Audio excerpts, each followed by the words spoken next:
So I use one of my Audible monthly credits that I get to purchase the open book memoir by Jessica Simpson.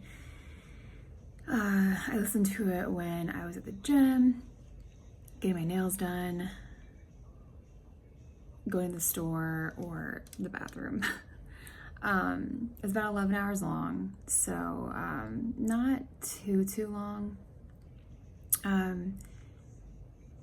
My initial thoughts on celebrity memoirs are that I actually don't. I think this is the first one that I've read / listened to, and but my initial preconception is that the memoirs are a money grab. It's a way to get people thinking about you again if they've forgotten about you, if you're no longer relevant. So I didn't have super high expectations going in. I go in the order of my notes because as I was listening to the audiobook, I have a terrible memory. I did make notes. So I tried to kind of like still clump them into like sections that make sense so that I'm not repeating myself, but we'll see. So in her interviews, when she would talk about the book, she would say that there are definitely some tearjerker moments. And for me, prior to having a baby, anything having to do with kids did not really affect me. I didn't have an emotional connection to children, even though I have a 7-year-old niece who's going to be 8 this year. I love her, but in terms of hearing about other people's kids and having an emotional reaction to it, you know, kids that aren't related to me, I just didn't have that. I would never tear up when hearing about children that I never met and never will meet. But it is a very, very weird thing. I never ever thought this would happen to me, but becoming a mom definitely changes you. And since having my baby, she's 6 months old, anytime I hear anything sad about a kid or something sentimental a parent will say about their own child, I tear up. Becoming mom's turned me into a little bitch, and I got teary-eyed at a few moments in the book. The first one being in the beginning of the book when she talks about putting her kids to bed and her daughter asking her to rub her nose. And apparently it was something that she would do for her babies since they were little. And when she would be feeding them, she would rub the bridge of their nose. And she talked about how it was going to be very sad one day when it's the last time that her daughter asks and she outgrows it and doesn't do it anymore. And that made me tear up because they don't stay little forever, and it goes very fast. And automatically, I think if you have a kid, when someone talks about their own, you think of yours, and you do have these emotions that you didn't have prior to having a child. So the section in the book where she talks about how, you know, her preacher father counseled people in their community, and there was a single mom who they were helping and went to do a welfare check on one day to find her baby alone in the house. The mother had, I think she had problems, probably one of which was postpartum depression, but I think that she had other issues prior to being pregnant as well. And they came in, the baby was like stuck to the crib in its own feces, and they had to get towels with water to unstick the baby. The baby was starving and they had to give it formula, and it was like drinking like it had never, like it hadn't had food in so long. And she talked about her and her mom just fed the baby and cried. And yet again, that affected me because you think about your own baby and how you take the best care of them. You couldn't imagine doing that to your own child, and so you automatically put yourself in that place, and it fucking breaks your heart. And she also did mission work where she went to Mexico as a teenager, and she talks about finding a baby in a dumpster and how she was just so sad for the baby that they didn't have anybody to love him. And she asked one of her schoolmates how to say I love you in Spanish, and she just kept saying te amo over and over again to the baby, so that when the baby found their forever home, that they would know what love felt like. And once again,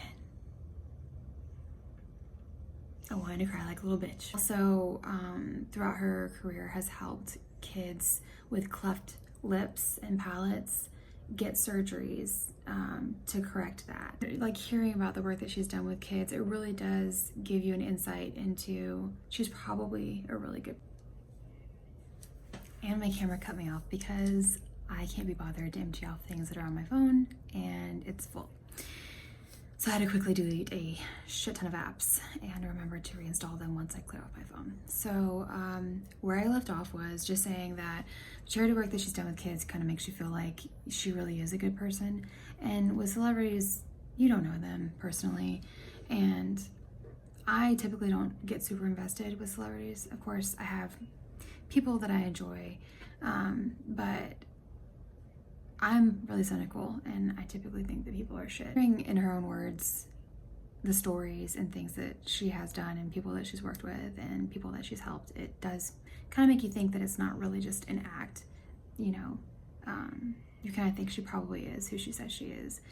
So another section in the book is talking about her abuse that she endured as a child with one of her friends who was a year older than her, another girl, and her outing in school. She confided in one of her cheerleading friends what had happened to her because her cheerleader friend had a friend that was abused by a guy. I think it was a guy. And so she thought, you know, that pretty much anything that happened in her life was happened so that she can help somebody else through her experiences. So she told her friend about it. But when she told her friend just kind of like had a non-reaction, and it just hung there in the air at a sleepover with her friend. And then her friend basically, I think her friend thought that Jessica liked a guy that she liked. And so to retaliate, she told a bunch of people that she had molested her, that Jessica had molested her cheerleader friend, and that she was a lesbian. And so it spread all throughout school, made her not want to go to school anymore, and really made her scared to tell anybody anything like that because it would be used against her. So it really just kind of made me think of school and how, to me, high school really just felt like a prison, and people are vicious, and it's been a long time since high school, but it really makes you remember shit like that. Like everything, you know, you move on, and she eventually got a record deal with Columbia, and that's where she met Casey Cobb. And I remember Casey Cobb from Newlyweds, and I actually thought that she was a school friend of hers, that she kind of like had come up with her and give her a job. But it turns out, and I didn't know this, it turns out that she actually met Casey at Columbia, and Casey had a job there. And it was kind of like, it almost seemed like to babysit her or kind of be her handler a little bit. They were close in age. I think Casey's a couple years older than her. And they became really close. And then when she kind of started her career is when she first spotted Nick Lachey, and she starts going into their romance and her career at that time. And it really made me remember when I first heard her music in middle school. I remember, of course, anybody that's my age during that time remembers she came out kind of after Britney Spears and Christina Aguilera did. And she talks about how with her record label that they wanted to set her apart with her doing a ballad instead of the up-tempo stuff that Christina Aguilera and Britney Spears came out with to set her apart. Because she is like the third blonde, they all looked similar, had a similar style, you know, that time, you know, in pop culture, with that flood of the same type of girl that came out, pop star type thing, set her apart with her doing a ballad. And I remember loving that song.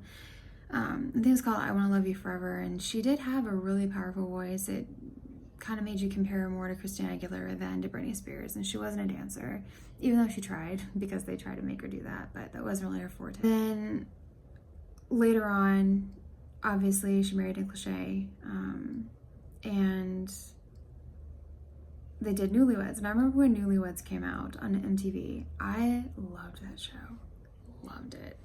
And watching it then, and then learning now about things that happened behind the scenes, it's kind of sad to see how a lot of it was kind of staged / certain scenarios were encouraged by production to kind of like just have content, you know.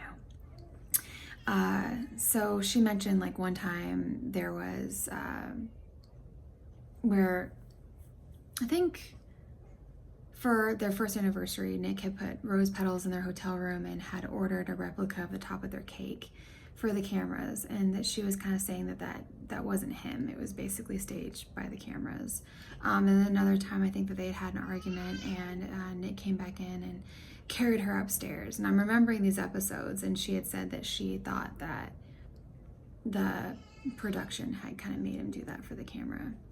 And so while they kind of started off being themselves, they kind of became characters of them, you know, characters of themselves. So like just heightened versions of themselves basically for the camera because they had parts to play. And then of course she did Dukes of Hazzard, and she actually talks about the emotional affair that she had with Johnny Knoxville. And I remember seeing the headlines, you know, back in the day, the tabloids talking about how they had an affair, and then now learning in her own words that they had an emotional affair. So they were both married, and they weren't gonna physically betray their vows, but they relied on themselves a lot, and they emailed and texted and wanted to be together, even though the timing wasn't right, basically. And later on, they both would become divorced, but the timing didn't work out that they would be together, because when she was done with her divorce, he was wanting to get a divorce, but I guess he didn't get his divorce until like a year later. So it just didn't work out. The thing that struck me was, and I'm not a religious person, and I'm not trying to, you know, shame anybody who is, or shame anybody who has different values than I do, or who may think one way at a certain time in their life and then act a different way and kind of go against that later in life. But I did find it interesting how she waited until marriage to have sex, and for religious reasons, and she was very, very devout in that. And I found it interesting that after she got married, she basically slept around with multiple guys. I mean, she talks about the main romances. I'm sure there were other guys. I mean, she kind of talked about how she dated around for a while before she got into another kind of serious relationship between divorcing Nick and then her next serious relationship. And I don't have a problem with that at all. I just think it's funny how somebody can be, because I mean, I didn't wait until marriage to have sex. I mean, the person who I wound up being with would eventually become my husband, but I mean, I met him when I was 20, and then we got married when I was 21, but we didn't wait till we were married. I'm not a religious person, and so it wasn't a value to me to wait till I was married. But it's interesting how somebody can be so devout in that, and then they get divorced, and then they go against that, and they're basically like, well, I waited till I was married for the first time, I'm not married now, but I'm definitely not going to wait to have sex within the sanctity of marriage again. So it's like, and I could imagine that divorce would change you profoundly, and so that's probably what happened with her. But I just think it's interesting that value didn't carry on when it was so important to her before. That's just my take on it. One thing, another part of the book talks about how her dad wanted to leave her mom. Joe Simpson wanted to leave Jessica's mom, Tina, and how Tina kind of turned a blind eye, I guess, to a lot of the problems in their marriage. And so they stayed in a bad marriage for a long time. And when Jessica had revealed to her dad that she wanted to leave Nick, it was in a phone call before she got on a plane, before the news broke, before she told him to kind of like confirm to everybody that she was getting divorced. And he said to her that he wishes that he was as brave as she was. And she was just like, what? And then kind of shelved that for a while because she was dealing with so much in her own personal life. But he didn't get divorced right then. I think they still stayed together for years. And then later on, Nick was promoting his album post-divorce and did a video with his future wife, Jessica Manillo. What the fuck is her name? Vanessa Manillo, Jesus. Who kind of played Jessica's role in like breaking his heart. And Jessica was watching the making of the video by herself in her house. her own house that she, the first time that she had ever lived alone without her dad or without her husband. And she felt personally responsible for him being so broken. And so she contacts him and he comes to her house and they listen to his new album together. And she says that she doesn't know how to help him except to sleep with him. And she talks about how he doesn't stay the night because she could feel basically how much he hated her, and that would be the last time that she ever saw him, which is really, really sad. I mean, I think a lot of people are still stuck in that time period in their lives and wish that they were still together, because I think when you have celebrity and it's like people grow up during a certain time of seeing certain celebrities together, they're just kind of frozen in time, and everybody just, no matter what, even though they each have 3 children of their own now and have been divorced for a long time and married other people for a long time, people still just reading the comments about, I guess there was an interview that Nick and Vanessa did about people ask, because they have this new show coming out on Netflix, some dating show coming out that they host together. And they're promoting that at the same time that Jessica Simpson is promoting her memoir. And so they were asked if they've read it, and he, of course, denies it. He said, I've obviously not read the book. And then supposedly Jessica Simpson talks about how they gave her some beautiful gift after the birth of one of her children. And you have to just Google the interview because it's very, very awkward. It looks like, it appears just by body language that Nick sent her something and Vanessa wasn't aware. And then it was kind of being talked about in an interview that's super awkward and between husband and wife. And so she's like, excuse me, we didn't send him anything. I don't have her address, but thank you to whoever did. And he's just kind of like holding her like, we'll talk about this later. But a lot of the comments are talking about how Vanessa was really bitchy in doing that. And honestly, I probably would have done the same thing as her, because if you weren't aware of anything being sent, I wouldn't pretend that I did just because I was in the middle of an interview. And then there was a really, really awkward interview with Jessica Simpson and Ryan Seacrest, and he kind of asked her, I think it's Ryan Seacrest, either Ryan Seacrest or Andy Cohen, I can't remember which now, but they ask, okay, what did they send, or did they send anything? And she kind of backpedals, and it's very, very awkward, and they ask her point blank, and she's like, no, they didn't send me anything, I don't know where that came from. So it was really weird. And so everybody's opinion is that now she's lying because she doesn't want to cause a problem in their marriage, and so she's backpedaling, which I think she shouldn't have done, because her whole thing in this book is like, I'm trying to be honest, I'm trying to tell my truth. And so I can understand like being awkward and not wanting to cause problems, and like just kind of wanting that comment to go away because it didn't land well. But if your whole thing is you're wanting to be honest and you made a comment that was true, stick with it and just say it was true, and just make it more juicy and awkward if you want people to think that you have integrity. But that's just my opinion. Talks about when she got her own house. She grew up a lot.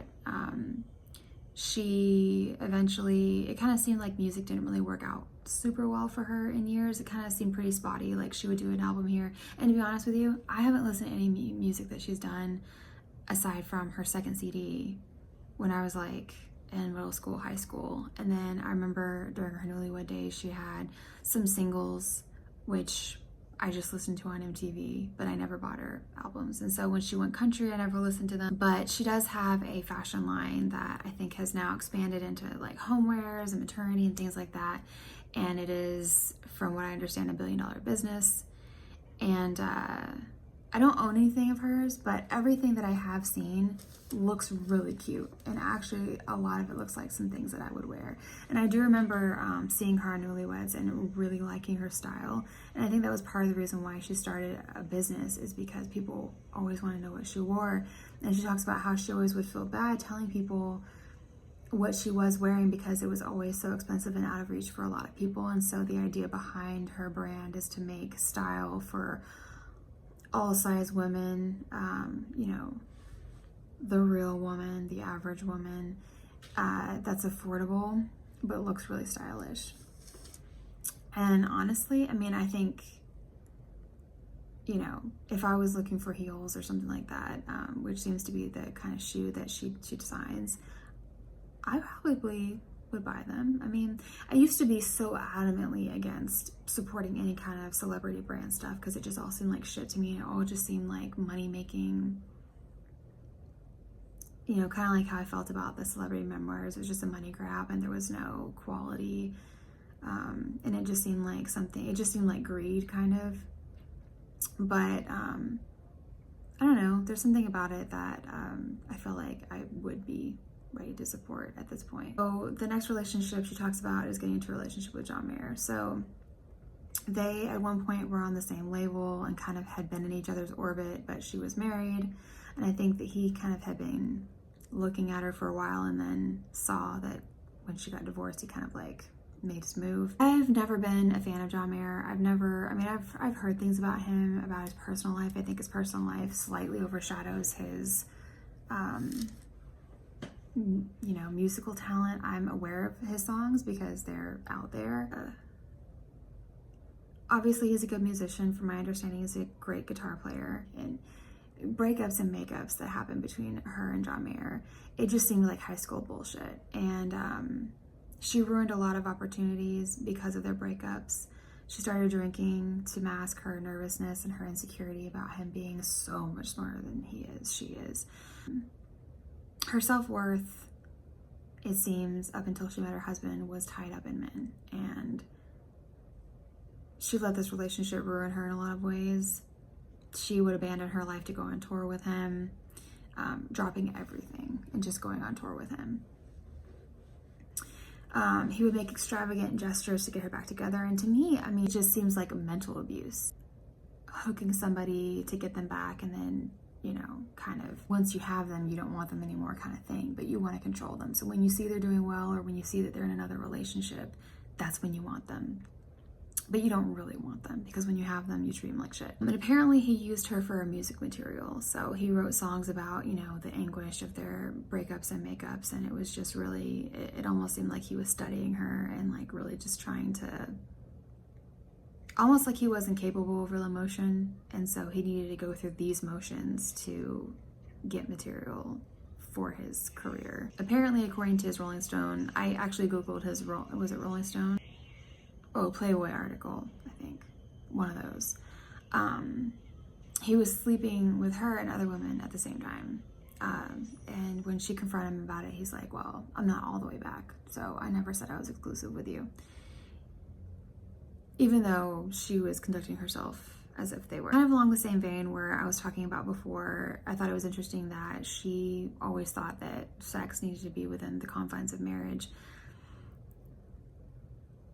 The self-respect that she had before she was married, you know, she respected herself enough to wait till marriage. Not that I think that you need to wait till marriage, because I didn't, but I'm drawing parallels to that because after she got divorced, it seemed like she lost all respect for herself. I've heard from people who really, really like John Mayer and are bigger John Mayer fans than Jessica Simpson fans. I've heard from them, I've heard them say that they, you know, the way that she talked about the relationship is maybe not a good representation of who they believe that he is, because they're really big fans and supposedly in recent years he's changed, and that might be true. I honestly have no idea because I don't follow the guy. And if it is, great. If it's not, then whatever. You know, if this is the kind of person that he is and he wants to sleep around with a bunch of women, I mean, that's really prevalent in Hollywood. I mean, you get a bunch of good-looking people with endless resources, nobody tell them no, or that they, you know, you hear yes all the time. It's rampant. I mean, that's just the environment that they're in. And for somebody that relishes in that, enjoys that kind of thing, I really don't fault them for it. I mean, whatever. And I just think that women that get in relationships with these guys need to know what they're getting into. And if that's their thing, great. But, you know, don't get hurt if you pretty much know going in who the person is based on reputation alone. But I think that, you know, there's no one right way to live your life. And so if you want to go from relationship to relationship or sleep with a bunch of people at one time, do it. Just do it safely and don't get a disease. Yeah, ultimately, I think that with what she revealed about their relationship, I think it made her look just as bad as it made him look bad. Probably made her look worse, because I just think that to let yourself be treated that way is sad, and it shows that you don't have a lot of respect for yourself. And honestly, I have probably had phases like that in my life. I mean, I met my husband very, very young, and so I didn't date around too much, but I know that I went through a boy crazy phase, and I think, you know, it's almost like a challenge if you get a guy that's like kind of interested in you, but kind of plays hard to get, or doesn't commit all the way, and you kind of feel like, oh, well, I can make him, you know, it's like a challenge. When you're young, you do a bunch of dumb stuff. So that relationship made her look horrible. It made him look horrible. It made them both look horrible. And honestly, we all go through stuff like that. They just went through it publicly. And we all know how things work in the media. You know, you're kind of,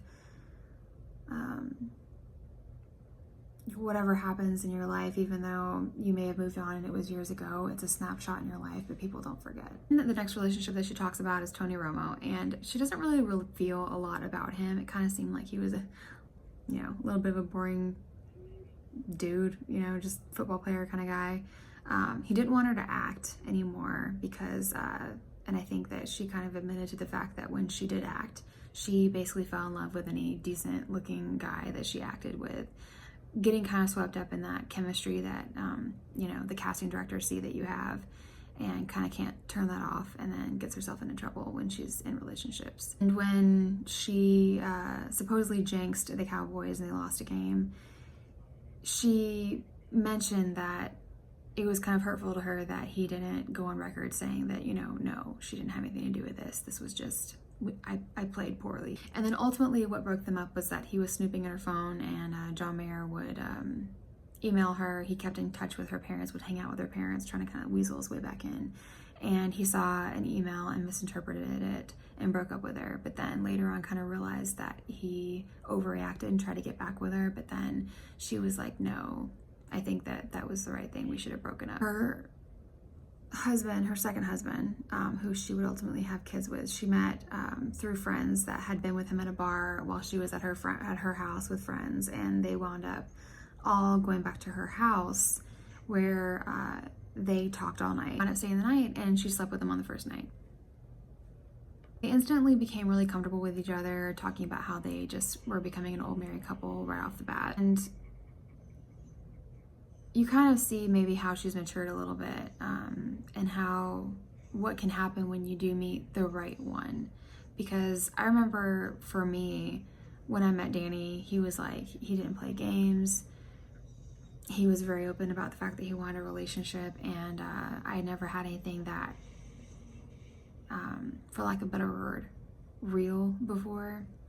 And everything just kind of fell in place, and dated for 6 months, lived together for 6 months, and then we got married. And this year we'll be married for 13 years in October. So there are definitely some parallels. There are definitely some things that I can relate to her about, because, you know, again, when you're young, you do dumb shit.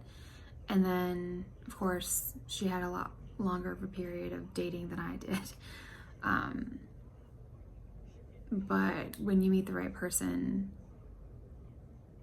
you don't have to, it's not hard. You don't really have to work at it. So Eric was from the East Coast. His mom was a lawyer, and she felt like, it seemed like she became a stronger person within herself with him. And so he complimented her in that way, and didn't, you know, try and bring her down and with regard to her career in any way, and was just very supportive, which was something that she didn't really have in her previous relationships. It seemed like Nick Lachey was probably jealous of the fact that her star was rising when they were on the show together, and he kind of didn't have as much to do and didn't have as much interest as she did.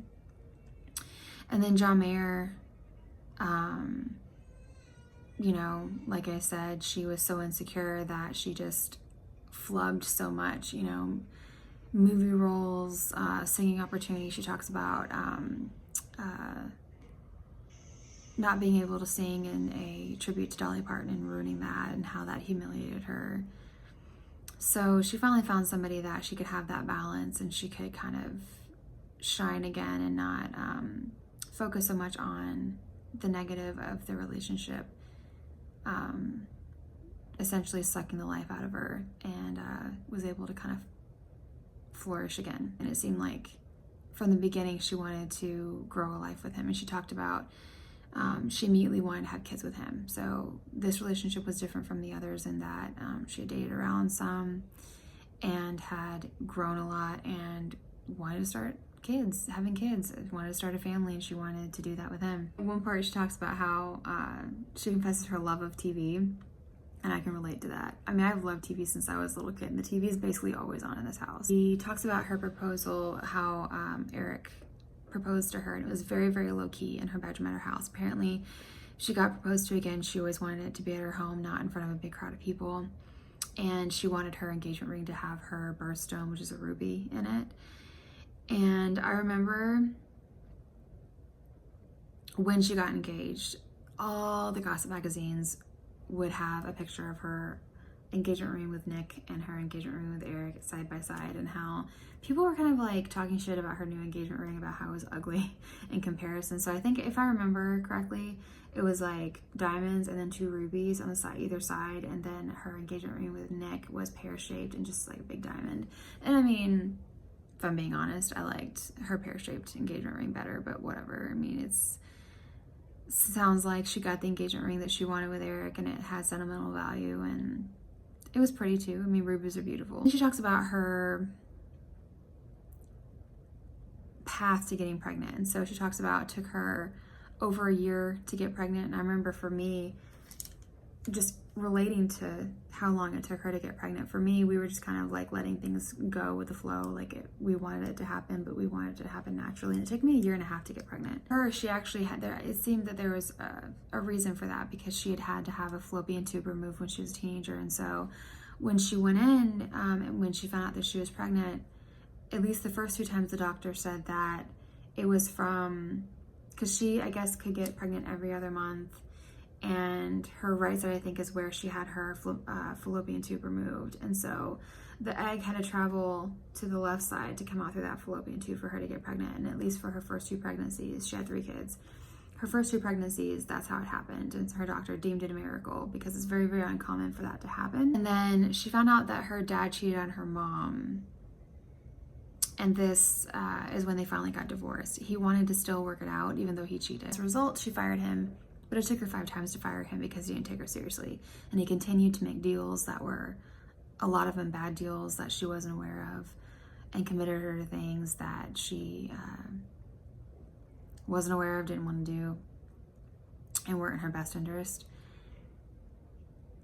And then when she talks about finally getting married, she discusses how her parents each brought a new significant other to her wedding, and it's inferred that his significant other was a 20-something-year-old man.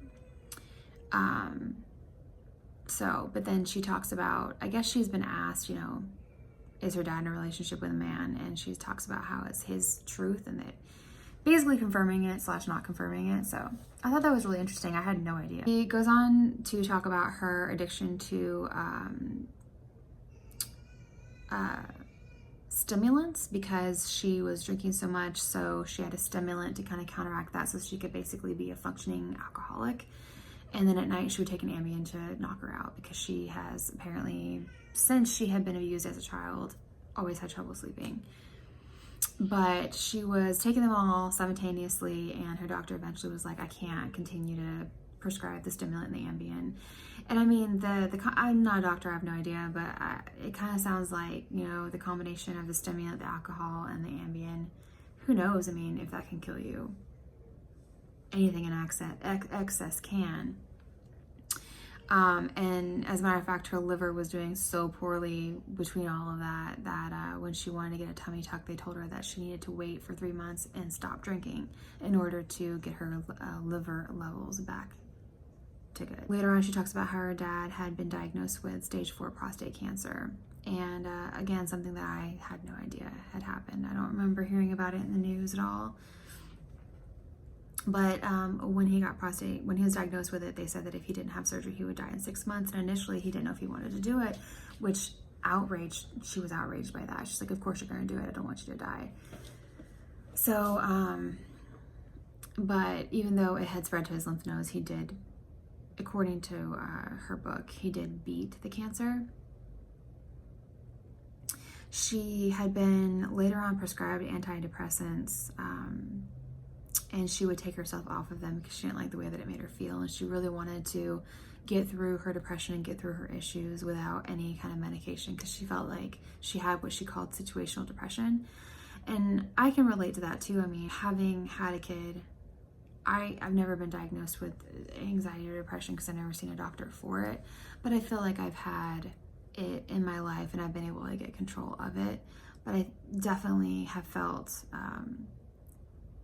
had some intense issues with it postpartum that I've been trying to get through on my own.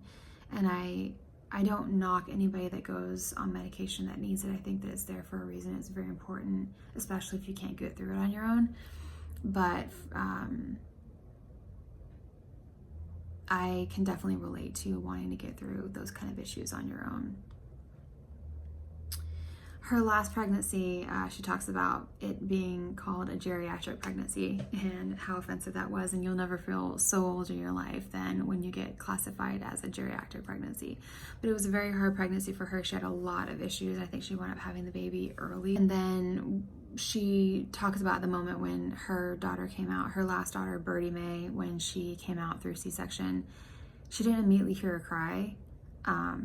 But then when she did, she started crying. And once again, it, made me think about my own life, about in August of last year when my daughter Vivi was born, and she came out with a cord around her neck, and they had to work on her a little bit to get her to cry and get her, to breathe. And when she did start crying, they brought her over me, I started crying.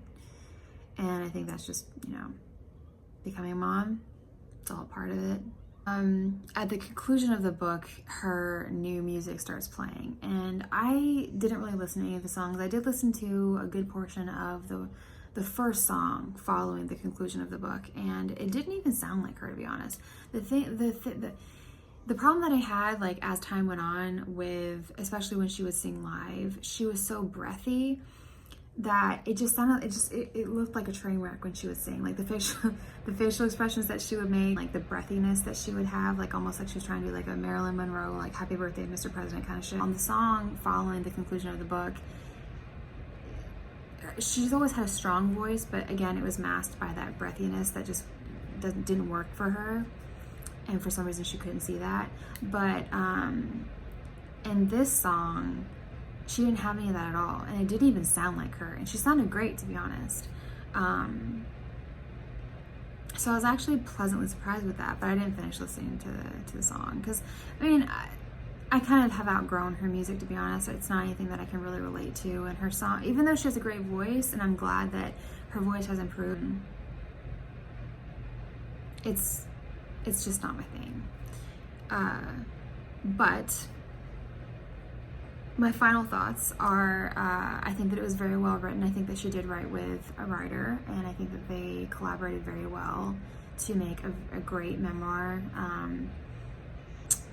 I would agree with the comments that it is a page turner. Her narration, I think was pretty good.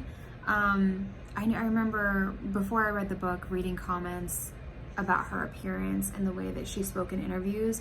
People would say it looks like there's still something wrong with her, or it looks like she's still on alcohol or drugs.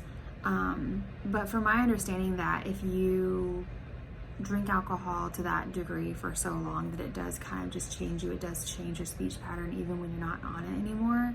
And so at certain parts in the audiobook, her voice does kind of sound over-exaggerated and childlike at times, but I think that she does speak with genuine emotion, and there were definitely certain parts where you could hear that she was on the verge of tears, and I appreciate that she narrated her own book, and I think that she did a really good job overall with it. I think that hearing the book in her own words did make her sound like a authentic person. It seemed like she was very truthful in her words and that she felt them. Audiobook, I mean, it just felt like it flew by. I mean, it was 11 hours, but it does suck you in. For people at least my age that kind of grew up, you know, with her in the public eye from the beginning, it is good to get to know your childhood, one of your childhood favorites better, and get an insight in a kind of like a backstage view or insight into things that were going on that you kind of viewed as a kid and growing up and not knowing the background to it, and then learning later on what was actually going on when you kind of were watching it play out in real time. And it has become a New York Times bestseller, and in interviews she's been asked if it could be turned into a movie, who would play her. So there's kind of some buzz about that. I don't know if anything will ever come of that, but I would say that it is definitely worth an Audible credit. And that's pretty much it. I have a lot of celebrity memoirs that I want to review. I've got like Choreography, which is the Corey Feldman book that came out quite some time ago, but he's in the news again because his documentary is supposedly finally coming out. Marie McCormick, who was Marsha Brady, has one. Dixie Carter, who played Julia Sugarbaker, has one from a long time ago. A lot of these, they're not new, but I found them through browsing on Audible, and these are people that obviously we grew up with and loved. Who else? Julie Andrews, even Kris Jenner. I just recently used an Audible credit to download that book. So I think I'd like to do more of these. It's fun. I love listening to them, and there's always some cool information in there that you didn't know that is just entertaining. If you read or listened to the book, leave some comments if you agree with my critique, or you know, if you have any other thoughts, if you like the book, if you would recommend it. What are some other audiobooks or memoirs, celebrity memoirs that you're listening to or that you think that I might like? Like, comment, and subscribe.